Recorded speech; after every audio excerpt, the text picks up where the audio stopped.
All right, we're going to welcome onto the show, good friend of mine, guy that I did a separate podcast, multiple episodes with, Ryan Spagnoli, Spags from WTP. How we doing, man? I'm doing well, man. Just like the good old times, a little play action podcast. I The thought you were band, gonna the just like band good is old times, like back. I The said. The band is band back is together. back. So, well, we did host a podcast called the Play Action Podcast, which doesn't exist anymore, but it was a Patriots podcast. So let's start Patriots. I mean, the story that everyone wants to talk about right now is the Edelman story. Obviously, he appealed the suspension on Monday. No word yet, but it seems to me typically it takes about a week to hear back. What do you think? See, it's a weird. I mean, you can go into the whole, the NFL hates the Patriots thing. They're gonna screw them over. But I think this is so different than Deflategate, so I don't want to relate it to that. I think whether that whole Reddit story was true or not. I think there was some truth that the NFL either leaked information illegally and someone got a hold of it. Because technically, weren't they supposed to, you know, know what the substance was before they announced the suspension? Didn't it get out a weird way and where it wasn't like supposed to be out yet? Is that true? Well, I mean, it's interesting because the it did get out earlier than typical. Yeah, He did appeal it, and I think was it Marshawn Lynch? I think Marshawn Lynch got popped for something, and that didn't come out until after his appeal was heard. that's what I thought too. Yeah, So it did come out a little bit early for this one. So I'm not sure who leaked it, who released it. It could have been on either side, to be honest with you. And I know that the team didn't know about it until a Schefter. reporter from the Providence Journal asked a question, I think it was either McDaniels or Casario that was like, "What do you think about the Edelman suspension?" He's like, "What the hell are you talking about?" The guy was like, "Well, yeah, Edelman gets suspended 4 games," and he's like, I don't know what you're talking about." And so, they heard from a guy from the Providence Journal. So, and obviously, Schefter tweeted out or whatever, but that was the first that the Patriots had heard about it. So yeah, that's where I Um, think that's a red flag there. So yeah, I mean, my take is I can't see it being 4 games with them not knowing what it was and suspending him for it is that's unheard of. I haven't seen anything like that before. So I mean, if I would best case scenario, it's no games. But where it's, I mean, he evidently took something. I mean, I think I look at it at the Rodney Harrison thing where he looked at it like, you know, he said it back then. If I took it, I miss 4 games. If I don't take anything, I'm gonna probably miss six. Ninkovich did it too with the deer antler spread the year they won the Super Bowl. So right. I mean, realistically, I could see it getting down to maybe 1 or 2 games. I think that's probably where it's gonna be. But I mean, I'm hoping for the best, man. Well, the question I have with the reduction, right, is if it in fact does get reduced, how does the NFL justify reducing it to 2 games? I mean, the suspension should be for 4 games because he used an illegal substance. If he didn't use an illegal substance, then how do you justify giving him 2 games at all? If you're giving him 2 games, What's it for? you're right. You're saying you didn't use a PED, but you're still getting 2 games. Like, what are you talking about? It doesn't make any sense. If he used a PED, then he gets 4 games, and if he didn't, he gets none. I don't see how it gets reduced to 2 games because that's what even I was thinking. I'm like, okay, well maybe he'll get 1 or 2 games. Then I'm like, wait a second, how can the NFL justify giving him 2 games for a PED when it's a 4 game suspension? So either it's 4 or it's none. I mean, I would think at least. I mean, I'm sure they can make up whatever rule they want to, but Yeah. like, if he used a PED, then it's 4 games. If he didn't, then it's none.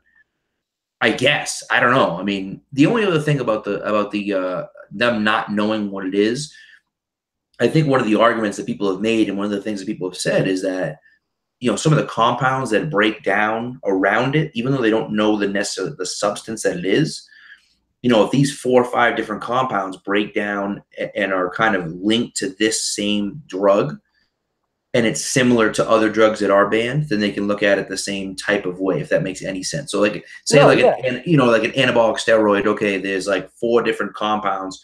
They say there's like 7 different compounds that make up this anabolic steroid. Okay, and 5 of those compounds are found in Edelman's system, but they can't tell what this different thing is. Well, that's because it uses 2 different compounds, so it's not the steroid that's necessarily banned, but it's the same type of thing that is banned because it's using those same type of compounds. So whether that's legitimate or not, I have no idea. But from what I heard, at least, that was kind of the thinking behind it, even though they didn't know exactly what the thing was. Well, that's what I mean too. Like usually when you see these guys get suspended, they list what the exact substance was. And right when it came out, I was like, okay, for what? And you're looking around and you're not seeing anything about it. And that's when I kind of raised my eyebrow, like, all right, I haven't seen, is it anabolic, like you said? Was it, a deer antler spray, something like that? And we don't know. We still don't know. I mean, I know scientists were looking into the tests. I don't know if he hired that or the NFL, but we still haven't heard if it's out. I mean, they might still not even know what it was for, which obviously helps Edelman. But the other thing, too, is if he loses this, he can take it to federal court. Will he do that? I don't know. Is it really worth it? I mean, 4 games, we saw Brady go down for 4. It didn't have a big impact. I mean, I think they're okay at the receiving corps. They'll be fine. I mean, but they got a tough stretch those 4 games, and they're going to need him. They need him, especially with no Dola anymore. They lost Cooks. You could go 2-2 easy. I know it would basically backtrack 2 years ago. We probably had the same conversation. Oh, they 2-2 at best. You got to look at it the same way. With Edelman healthy, it helps him. I mean, we see how that offense goes. It's going to open up the field for Gronk. So I mean, you go down to Jacksonville. They got Houston in there, I believe, too. Houston's the first game, yeah. Yeah, so I mean, you got some tough opponents, and we know that defense too. So they got to be hoping that it's nothing, man. Right. I mean, I would agree with you. I would say though, the Patriots did go 3-1 without Tom Brady in 2016. So it's like it's not a really really good quarterback that we. Well, that's true. That's when we found out was like, holy shit, this kid's fucking legit. Right. That is true. They all, that is very true. So, I mean, we'll see. I don't know what's going to happen, but I think, well, so his argument, first of all, and we covered the first one, is that, they don't know what the substance is. But the second argument is that supposedly something screwed up with the handling of the blood sample. Or the piece and whatever, the urine sample, whatever sample they took, and I'm not sure if it was urine or blood, but either way, the handling of the sample was messed up somehow, is what he's claiming. Now, if he can prove that, I think that eliminates the suspension, because Richard Sherman, I believe it was 2012, got popped for a PED suspension, and there was something wrong with the paperwork, and he won the appeal. So it's not like they screwed any test or anything like that. They just, like, one guy was supposed to sign the paperwork and he didn't. And because of that, they had to drop the appeal. And the reason why was because if you take it to a federal court, and I know we said, will he take it further? If you take it to a federal court, well, you're supposed to do this, this, and this. If you don't do those things, the test doesn't matter. It makes no difference what the test looks like or does. Even if the test was 100% true, because you didn't follow the exact protocol, the test gets thrown out the window no matter what. And so if that's the type of thing, and if he can prove that, they have no choice but to overturn it. And if they don't, then that's a situation where you could see him taking it to federal court, because then he could say, look, here's the chain of things that need to happen. There was an interruption in that chain of things, and because of that, the sample should be thrown out. And he'll win that argument in court. And so the NFL is not going to do that. They're not going to go to court just to lose, and so if he can prove that, then the suspension gets overturned, he gets nothing. Otherwise, I think it's still going to be 4 games, because I think they can sit there and say, well, it may not be on the banned substance list, but it looks a lot like something is, and I can use my discretion to do that. And then he can take him to court all he wants, and Goodell will sit there and say, hey, look, it's my discretion, and I said this, and it looks like that, and blah blah blah, and all this other shit. And it doesn't matter. At the end of the day, it's not going to make a difference. He's not going to win in federal court, so why even go? So he'll just end up with 4 games. That's what I was going to ask you. What do you think it comes down to? What do you think happens, basically? Well, I mean, again, it's a question of whether he can prove that, right? Yeah. If he can prove that the chain of evidence was mishandled, or the chain of evidence wasn't followed, and something along that line, which I think he had in favor. Right. And if he can do that, then it gets thrown out and it's no games. If he can't do that, I think it stays 4 games, because even if the substance is unknown, he can still kind of use that discretionary thing and say, hey, look, maybe it isn't there, but it looks a lot like it.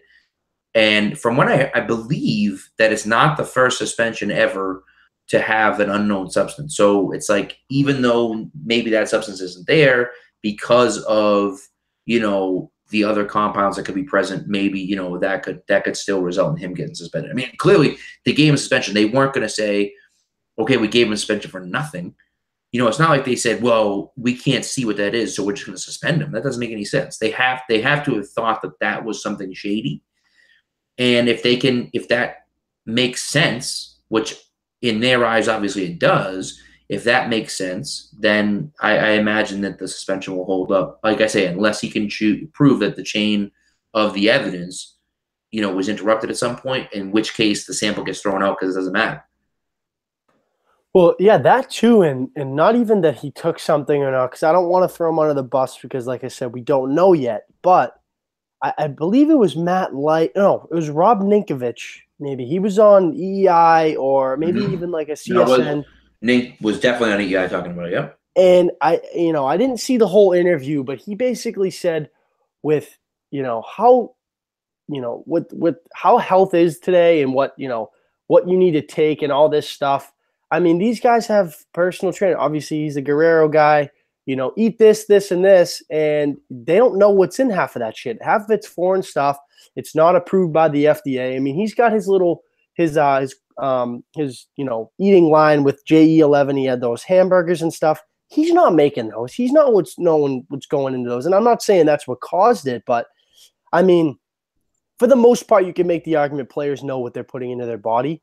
But to some point, you don't want to hold them against that because you never know now. Like you get a protein shake offline, you don't know necessarily what's in that. I mean, granted, it is a little shady. He's coming off an ACL tear. It came back relatively fast. I know it's different now. The surgery is more common. A lot of comeback stories. Guys come back better than ever. You look at Brady, you look at guys across the league. But at the same time, he may not have even known. You don't even know what he took. Right. And it's interesting to see too that no one covered the appeal. I don't. They said it was contentious. That's really all we heard. But I know it happens along closed doors. But we didn't really hear much about how it went. I mean, remember in the Brady case, obviously because it was federal, people were like, "This happened, this happened." There was a whole live tweet about it. There was nothing really about this Edelman thing that we've heard. It's just a waiting game, and that's what makes it so frustrating. We don't know anything. We don't know what the substance is. We don't know how the appeal went. All we know is his lawyer. It's a sketchy situation from top to bottom. Yeah, it definitely is. I mean, I would say it's going to be about a week. That's typically what they say, right? Is usually about a week. But I'm saying, don't we usually hear with appeals and stuff how they went? And I know that they have someone covering those, but you know how shit gets out now with social media and right. It is surprising that something didn't get leaked on either side, right? And you don't know who was in the room. Maybe Goodell was the only guy in the room, and and Edelman didn't want any stuff leaking out, and so they didn't. And I don't know. I mean, I don't know. And so it just depends, right? If Goodell's the only guy from the NFL in there, and he doesn't say anything to anyone else, and Edelman says, "I don't want anything getting leaked out," then nothing gets out. And that's it. It's one of those things where it's like the more people that know, the more information gets out, right? And if the people in the know didn't want anyone knowing, then the information stays in there. I am surprised that we're not hearing a little bit more. I feel like with the Brady one, we heard a little bit more high even profile. with the first one. Right. Obviously, once it went to court, right? It's open court. People were sitting there and live tweeting what's going on. But I still feel like we heard a little bit more about the original appeal. Yeah, that's what I'm saying. During the Brady thing. So, but I mean, we'll see. It does suck because you're just waiting on news. Like, okay, what's going to happen? And you just don't know. And they're also not practicing right now, so you have no idea what's going on. So that's frustrating as well. But we'll see. So, there was one more thing. Oh, so yeah, the thing about the Sherman thing. Sherman did get off. And so we'll see if he gets off as well. I mean, again, I just think it's going to be a chain of command thing. Like, did everyone sign the right papers? Did everyone do the right thing? Was everything, was it properly handled from beginning to end? And if it wasn't, that's a situation where I think he gets off. Beyond that, I would say he doesn't have a chance because these guys, they don't these suspensions never get overturned because it's like, okay, you had this substance in you. Why do you have that substance in you? Well, I don't know. I don't know what I took. I don't know what I did. You don't get off. It's just the way it goes. I mean, Canelo is the only one. The only argument is they don't know what it was. Supposedly, they don't even know what it was. Right. So can't that be an argument for him too? Like, you're suspending me for shit you don't know what I took. Why am I suspended? Right. Until you know what I took or what, a form of this was, suspend me, fine. But you don't know what I took. Right. It's true. It's totally true. I mean, you wonder too what the language says in the in the actual rule, and I don't know what the rule actually says, but if the language says something along the lines of these are the banned substances, and then the commissioner also reserves the right to suspend players based on a form of something or an unknown. Right. And I don't know. I mean, I have no idea, but you would think that something like that in there might exist because the drug manufacturers are ahead of the curve. And so before they can learn to test for anything, these guys are taking new substances that aren't even on the banned list anymore. And so it's like, that's the type of stuff that you look at and you're like, what do we do here? I mean, one thing I did want to bring up is the Ninkovich point that I thought was a great point. He was on EEI talking about, as a matter of fact, on the Dale and Keefe show, and he was saying, that these guys in the bodybuilding magazines that are clearly all roided up. I mean, they're obviously all roided up, and they're all pushing these different supplements because the supplement industry is dirty. It's a dirty industry. It's not regulated. It's not FDA regulated. I mean, some of it is FDA regulated, but a lot of it doesn't have to be FDA regulated. I could make a substance in my kitchen tonight and sell it tomorrow afternoon as a supplement. No one might buy it. But if I can get it back, someone behind me to give me money and, produce it, mass produce it or whatever, I can say, oh my God, look at this supplement and it's great. And I use it and I love it and all this other stuff. And I don't need any scientific testing. I don't need any FDA back. I need nothing. I could just do it on my own. And so the supplement industry is dirty. And so you have to be very careful about the things you take. But that's just a fact of the supplement industry. And it's just something that these NFL guys have to live with. And most of them do. I mean, you don't know what every single pill has in it, but you have to be super careful because you just don't know. Especially in that league, and especially him being, such a high profile athlete. And especially, like I say, coming off that ACL injury and, looking fucking shredded like he always has. I mean, he did look leaner. He looks the same.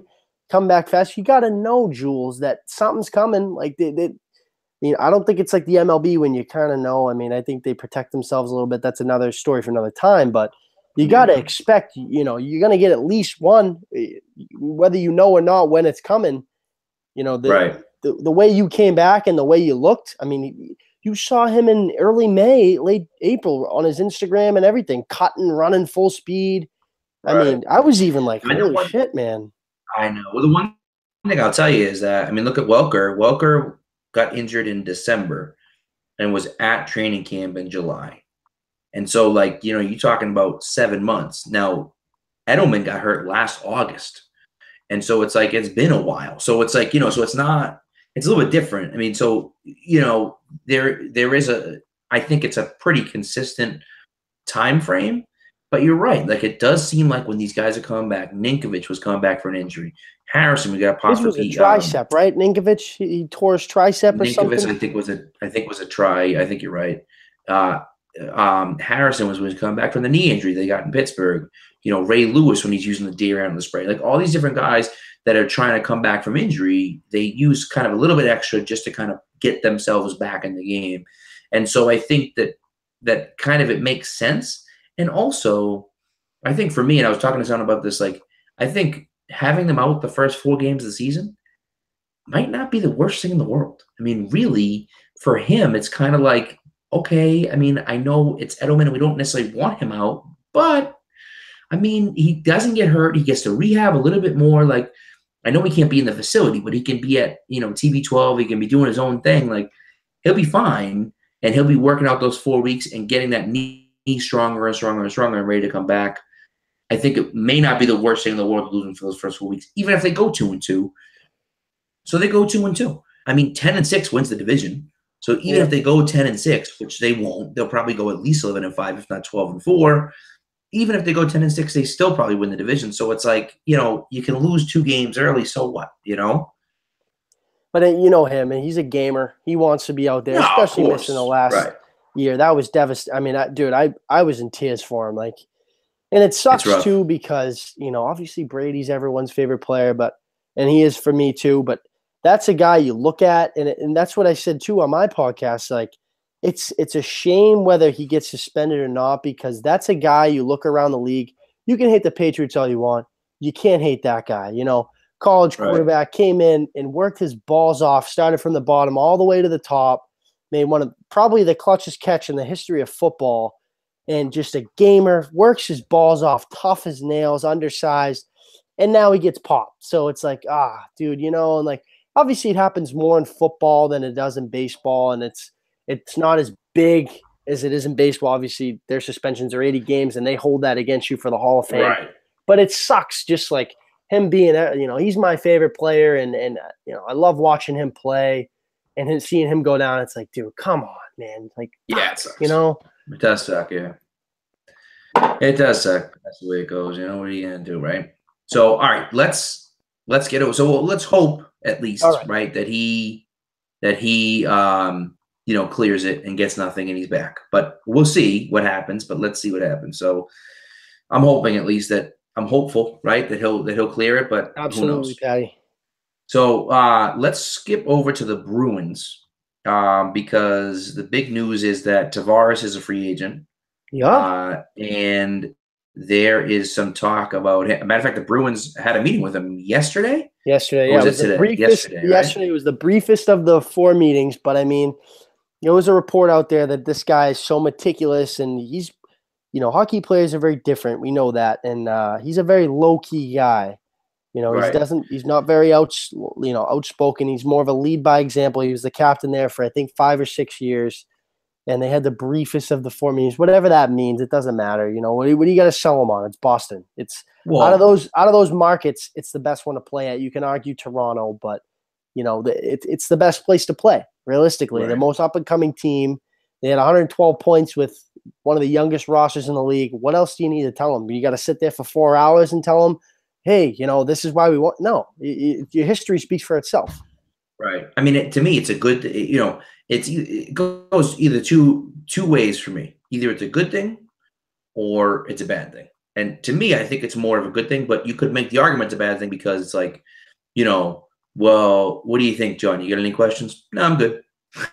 And you're like, oh, okay. See you later, But I think more realistically, it was, this is the type of team we have. We got a young, up-and-coming team, like you said, good defensemen, good offensive players, good two-way guys. Obviously, you get the best two-way center in the game in Bergeron. Like, so you can kind of go back and forth and look at some of these players that are on the roster and say, hey, look, we have a team that we want to compete for a cup this year. And we thought we were going to do it next year. A lot of people thought we were going to do it last year.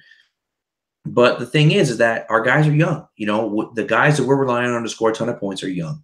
We need a guy who can come in and score a ton of points, which is what you do, not only scoring goals, but also assisting. And, you can kind of set these guys up to be successful. And, that's what we want you to do here. And so I think the short meeting, I don't think should scare anyone away. I think it's a good, like you said, what are you going to sell them on? Like we got a young team that's really good. And everybody knows it. So, come in and win with us, I tell you what, man, they must be kicking themselves with some of these freaking contracts they got, dude. With Backes on the hook for 3 more years. Don't even get me started. It's just brutal. Krejci with 3 more years, too. You're like, who the hell is going to take either of those freaking contracts? Because Krejci is 7.5, 7, and 7. And Backes is 6 this year, only 4 the next 2 years. So, at least only 4 the next 2 years, but even still, dude, who the hell is going to pay Backes $14 million over the next 3 years? That's crazy. David Backes, he sucks now, and I don't know what the hell happened when he came here, but it's so frustrating. You just get so frustrated by it. And honestly, too, how they're going to make it work if he does. And for me, it's best case scenario, say he doesn't sign here, which to be honest, I'm hopeful and I hope it happens, but I don't think it's going to happen. I just Nah, me think neither. we've got a lot of moving pieces. I'd say best case, if he doesn't sign a best case scenario, he goes back to the Islanders where they're not going to scare you. The scary thing is there's been reports out there that, he's a Toronto kid. His wife just took a job in Toronto. That I don't know if that's true. He goes out there. That's scary because they're in your division. Mm-hmm. They got Austin Matthews and John Tavares as their first two centers. But I mean, Toronto can look at it both ways. Fuck, if he goes to the Bruins, they got Bergeron and Tavares. So Right. I think, or if he goes to Dallas, I mean, they'll be scary too with Sagan and him. I tweeted that out. Of the teams he's looking on, besides the Islanders, if you put him on one of those rosters and you look at their top two lines, like in centerman, it's scary. But I mean, I'd say anything, just don't go to Toronto. I mean, Tampa's meeting with him, but they just signed JT Miller to a 5-year. He's making $6.5 a year. I mean, Tampa, they got to trade a bunch of guys like Point and Callahan, just guys who they like their core guys. And I don't know if they'll do that. They might just be in the sweepstakes to stir the pot a little bit with the Bruins, try to drive the price up. But it's weird that, and this is my take on it. They signed Grzelcyk to a 2-year, $1.4 million deal, whatever it was. And people know, I mean, he's not no Torrey Krug, but he plays a similar style and kind of is coming up the way Krug did. And I think they asked Sweeney either at the draft or a couple days after Grizzy signed, and they said, does that have anything to do with it? And he said, I'm not going to say no, but it definitely does have something to do with it. Kind of just twisted himself up about it. And then obviously draft night, we heard a rumor they were going to package Krug for Oscar Klefbom, who's making like $2 million less a year, and he's 3 years younger, big left shot defenseman, what they're looking for. So I think if they can land him, I think Krug is shockingly, everyone thinks Krejci, Backes got to go. I think Krug goes and like a prospect or something like that to eat the majority of the deal. But people have been saying and reporting that people have been calling about Krejci, because I think of those three, he's got the most, not of Krug, of Backes and Krejci, he's got the most value to his game. I mean, he's a gifted offensive player. He can still play a second line spot. Yeah, he battles some injuries, but he can help a team out like Montreal, who needs a veteran spark in the lineup, who needs some, offensive ability up front. And I think moving Krejci will be tough, but won't be as hard. But the tough part is they'll have to be like, okay, give us Anders Bjork or give us a Danton Heinen too, because we're taking on that whole contract, and he's not worth that. So give us a prospect too, and that's where it's going to hurt them. Right. And thankfully, they got a bright future. They're deep in some areas. They're like the Yankees of the NHL. They got a great farm system, so it won't hurt them. But I just think it's too many moving pieces just to get him here. But the good thing is the Bruins were a laughingstock for hockey for like the last 5-6 years. And just to be able to meet with this guy, I mean, he's probably the most famous, high-profile free agent hockey's ever seen. You don't see these guys hit free agency like this before. Just for them to be on that list is great, and it helps them for the next time one of these guys comes out. Right, well, it's true. I mean, it's kind of like what they said with the Celtics, where it was like, breaking through and landing Horford was great. But, kind of the legwork leading up to that, they had met with a few guys. They had a few guys here. Like, people were talking about them like, maybe I want to play with them. And so that's almost matters just as much. If they could land Tavares, that'd be awesome. I honestly, in my opinion, I feel like if you can get someone to take Krejci and not lose too much else with him, just get rid of him. Honestly, I'm at this point right now where I'm like, even if you don't get Tavares, just get rid of him, because it gives you so much more flexibility against the cap. And you're losing that massive contract, which, he's not worth $7.5 million this year. Obviously, I don't think, at least. And, no way. And then he's getting $6 the next 2 years, and it's like, dude, like, if you imagine 3 years from now, trade clause though, that's where it's. Well, that's true, right? So he's got to want to go to where you're sending him to, right? But I think you can make it worth his while. Go to him and say, hey, look, David, where do you want to go? Where do you want to go? Where do you want to play? And see if he can work a deal out with one of those guys. And if you got to give up a prospect, give up a prospect. I think in that situation, it's a Tavares situation. If Tavares says, "I'll come here," and you say, "Okay, let's sign something, sign an agreement, but we can't do it officially until we get rid of Krejci." Which You I know what I think they mean? got something in, like, personally, I don't even think they'd be at this meeting if they didn't have a plan or something in place already. Right. I could see them. I mean, hockey's weird. You don't hear the leaks as much as you do in other sports, you know? No. I Yeah. feel like they got something, maybe a draft night. I mean, they're all together that whole week, all the GMs talking.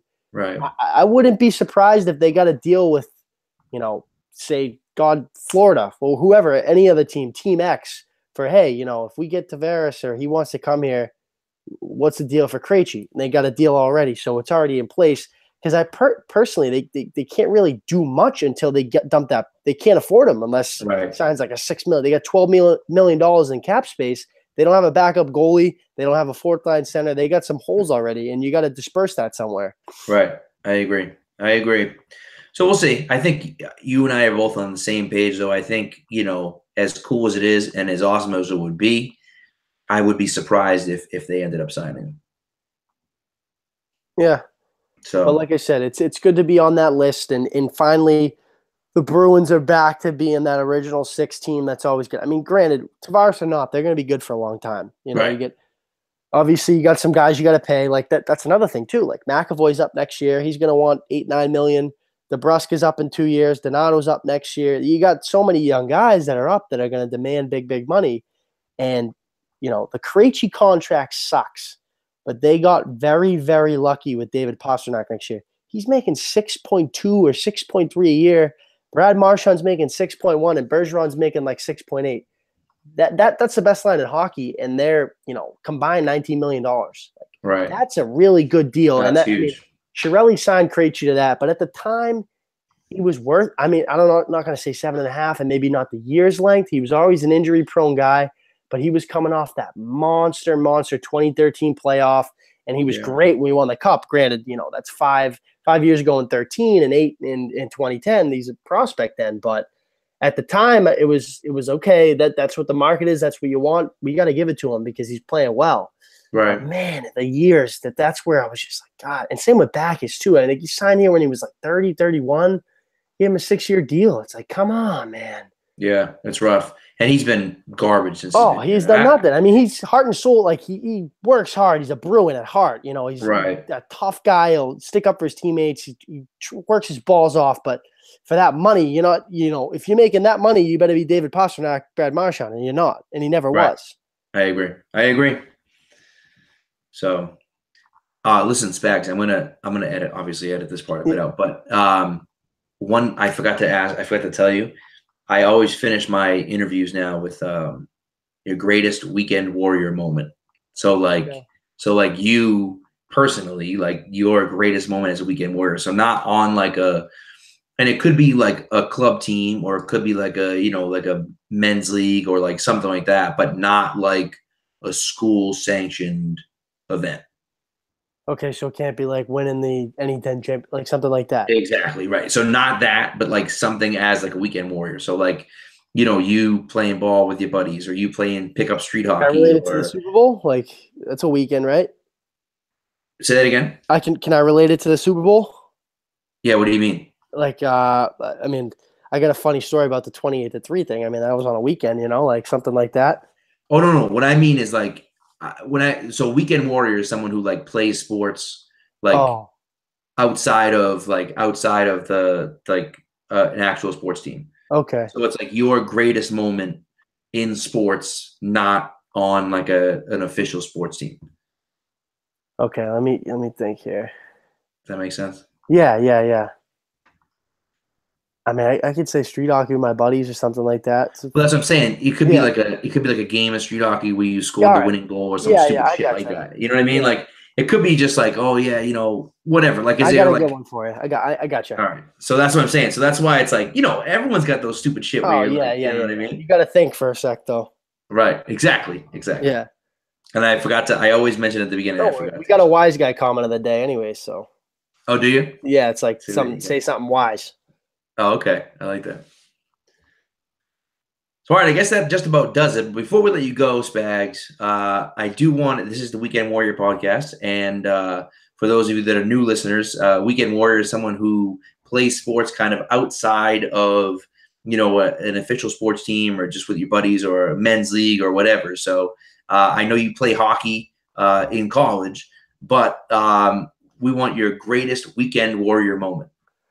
So for me, it's got to be playing street hockeys with my buddies. I got a pretty good story for you. My senior year, once the weather turned out, you obviously senior year of high school, the weather gets pretty nice out. You're out of school pretty quickly, and me and my buddies live down there in the summer. We play all the time. Obviously, it's a little different now with work, but funny story for you. Louis, my podcast host, also a WTP member. He's been my best friend forever, and we got a good group of friends. Like you said, we always go down there and play. And he played lacrosse goalie, so obviously a sicko in the head. So he would always play. He'd always play defense, and he's a stay-at-home guy. He can't really skate well, but we said, Louis, we don't have a goalie today. Throw the pads on, and Louis is one of those kids we like to get going sometimes, and we threw him in the net. And, he said, I'm not wearing a cup, and, don't, take it easy on me. And, us being, wise guys and just being pricks to him, we were like, all right, kind of winked at each other. And we spent the whole game just teeing up clap bombs, trying to aim for his nuts. And finally, the one kid who doesn't play hockey comes in, just takes a little dinky backhander. And he didn't even catch on to it. And he takes a little dinky backhander and just got him right there. And he was bent over, screaming, swearing at the park. There's little kids around. And I mean, that's probably my Weekend Warrior moment. I thought that was pretty funny. We always used to get together Saturday morning. So, I mean, you remember the little things like that, right? That's great. That's it. That's what you got to do, man. You remember the little things, and that's what makes it fun. That's why people keep going back, and that's why Weekend Warriors are out there, working, getting after it every weekend, or even Absolutely. some nights, sometimes during the week. You know what I mean? So, all right, Spag. So before we let you go, plug your show. Where can people find you? Yeah, Wise Guys podcast. Like I said, me and my buddy Louis, we put out a show pretty much every week. Pat's going to join us in the coming weeks to jump on, probably when football season gets started up again, training camp. Find me on Twitter, Ryan_Spags. Might tick people off sometimes with my takes. But yeah, I talk everything Boston sports. You guys know me out there. So yeah, Pat, thanks for having me on, man. I really appreciate it. And just like the good old days, man, we'll have to get together soon and rip a couple Patriot pods. Yeah, it's been fun, man. It's been fun. We got to definitely get together again during the season. That'd be fun. Absolutely. Take care, Patty. Thank you. All right, kid. You too.